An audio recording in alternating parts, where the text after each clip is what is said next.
and, quote, such respect for the people of Iran as they try to take back their corrupt government. You will see great support from the United States at the appropriate time.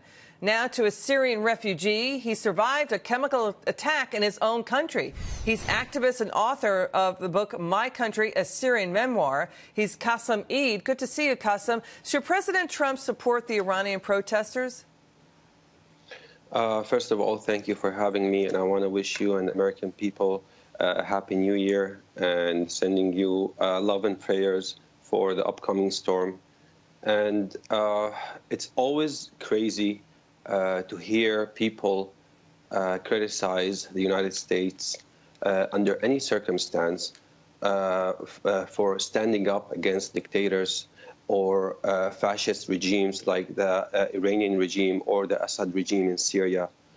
I was born and raised in Syria by a dictatorship.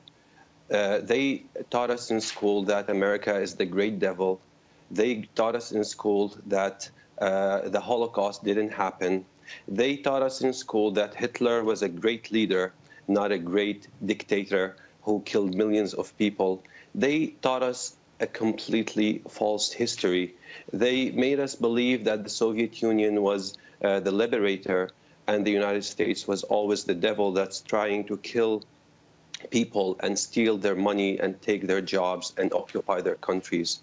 When I grew up, and in 2011, I was 24 years old when the revolution started. I was out of job, out of everything, just like millions and millions of people in Syria.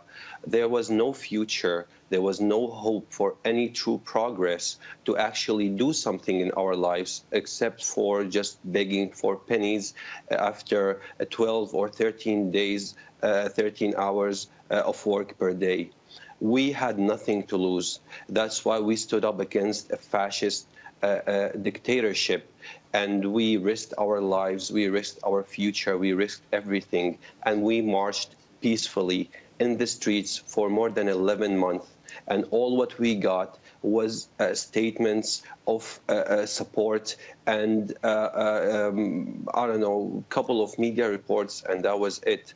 The regime kept killing and kept torturing people until they forced us to actually carry weapons to defend ourselves because the world just kept watching. President Obama made a clear promise about a red line for the use of chemical weapons in Syria. Assad called in and killed 1,500 people with sarin gas. Unfortunately, President Obama didn't do anything. In that particular moment, most of the world, and including a lot of people around the world like me who are looking up to the United States as the good guys, as the people who are going to come and help us and save us. But in that moment, Obama destroyed the credibility of the United States. Okay, so what do you think of the media? What do you think of the media criticism about Trump? What do you think of the criticism of Trump now? I think it's pure stupidity and also pure hypocrisy.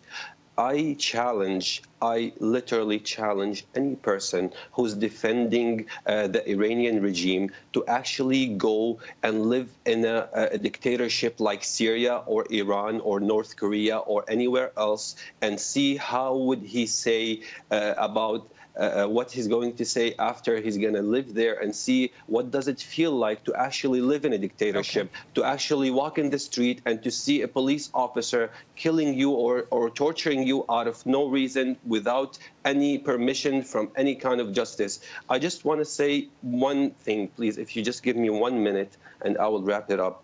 I just want to tell the Americans that you have a beautiful, great country. You have a beautiful democracy. You have such a beautiful gift that you, unfortunately, forgot how beautiful it is, and you stopped appreciating it. I see Democrats fighting Republicans. I see Americans fighting each other while Putin is sitting in Moscow and just laughing all his way back. I see people fighting over stupid things while we have a lot of people who are in need for your help. All right, Kassem Eid, thank you so much.